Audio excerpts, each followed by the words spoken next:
അൽഹംദുലില്ലാഹി റബ്ബിൽ ആലമീൻ നഹ്മദുഹു വനുസല്ലി അലാ റസൂലിഹിൽ കരീം അമ്മാ ബഅദ്.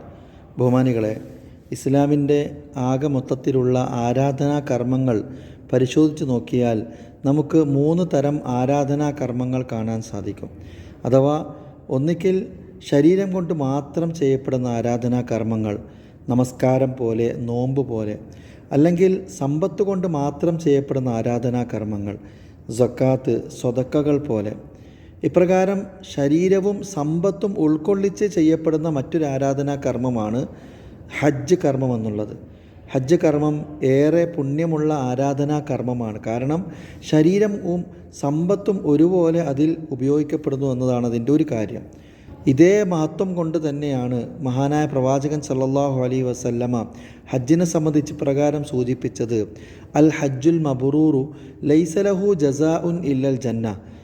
പുണ്യകരമായ നന്മകൾ നിറഞ്ഞ നല്ല കർമ്മങ്ങൾ ചെയ്തുകൊണ്ടുള്ള ഹജ്ജ് കർമ്മം, അതിൻ്റെ പ്രതിഫലം സ്വർഗമല്ലാതെ മറ്റൊന്നുമല്ല എന്ന് പറഞ്ഞു കഴിഞ്ഞാൽ, ശരിയായ രീതിയിൽ ഹജ്ജ് നിർവഹിച്ച ഒരു വിശ്വാസിക്ക് അല്ലാഹു സ്വർഗത്തേക്കാൾ താഴ്ന്ന ഒരു പ്രതിഫലവും നൽകുകയില്ല. മറിച്ച് സ്വർഗം തന്നെയാണ് അതിൻ്റെ പ്രതിഫലം. അതിൻ്റെ മുകളിൽ മാത്രം ചിന്തിച്ചാൽ മതി എന്നർത്ഥം. പ്രവാചകൻ സല്ലല്ലാഹു അലൈഹി വസല്ലമ ഇത്തരണത്തിൽ മറ്റൊരു സന്ദർഭത്തിൽ സൂചിപ്പിക്കുകയുണ്ടായി, സബർ വസ്സബുറു സവാബുഹു അൽ ജന്ന. ക്ഷമയുടെ പ്രതിഫലമാകട്ടെ സ്വർഗമാണ്. ഇങ്ങനെ ഏറെ ക്ഷമിക്കുകയും ഏറെ ത്യാഗം ചെയ്തും ചെയ്യേണ്ട ഒരു കർമ്മമായതിൻ്റെ പേരിലാണ് ഇത്ര വലിയ പ്രതിഫലം തന്നെ അല്ലാഹു സുബ്ഹാനഹു വ തആല നമുക്ക് വാഗ്ദാനം ചെയ്തിട്ടുള്ളത്. ഹജ്ജുമായി ബന്ധപ്പെട്ടിട്ട് മറ്റൊരു ഹദീസ് ഇമാം ബുഖാരി റഹ്മത്തുള്ളാഹി അലൈഹിയും മുസ്ലിമിലും വന്ന മുത്തഫഖുൻ അലൈഹിയായ ഹദീസിൽ ഇപ്രകാരമുണ്ട്, മൻ ഹജ്ജ ഫലം യർഫുസ് വലം യഫ്സുഖ് റജഅ കയൗമി വലദത്തുഹു ഉമ്മുഹു. ഒരാൾ ഹജ്ജ് ചെയ്തു, ആ ഹജ്ജിൽ അയാൾ മോശമായ കാര്യങ്ങളൊന്നും പ്രവർത്തിച്ചിട്ടില്ല, ഭാര്യ കൂടെ ഉണ്ടായിരുന്നിട്ട് പോലും ജിമാഅ് ചെയ്തിട്ടില്ല, അല്ലെങ്കിൽ സാമാന്യമായ തെറ്റുകളിലൊന്നും ഏർപ്പെട്ടിട്ടില്ല. വലം യഫ്സുഖ്, അയാൾ നാവുകൊണ്ടോ മറ്റോ കുറ്റകരമായ കൃത്യങ്ങളിൽ ഏർപ്പെട്ടിട്ടില്ല.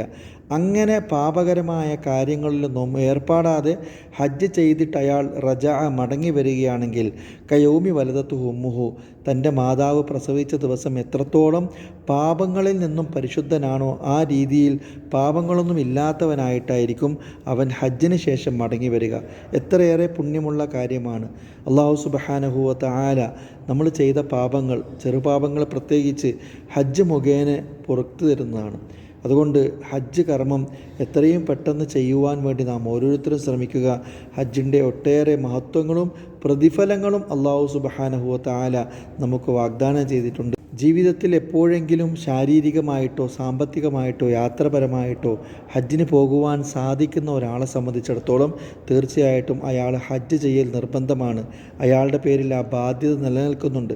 ചില പണ്ഡിതന്മാരുടെ അഭിപ്രായ പ്രകാരം സാമ്പത്തികമായിട്ട് കഴിവുണ്ട്, ശാരീരികമായിട്ട് കഴിവില്ല എങ്കിൽ പോലും അയാൾ മറ്റൊരാളെ കൊണ്ട് തൻ്റെ ഈ നിർബന്ധ ബാധ്യതാ കർമ്മം നിർവഹിക്കേണ്ടതാണ്. അല്ലാഹു സുബ്ഹാനഹു വ തആല ഏറ്റവും പുണ്യകരമായ രീതിയിൽ ഹജ്ജ് ചെയ്യുവാൻ നമുക്കും ഈ വർഷം ഹജ്ജ് ചെയ്യുന്ന ഓരോരുത്തർക്കും അല്ലാഹു തൗഫീഖ് നൽകി അനുഗ്രഹിക്കുമാറാകട്ടെ.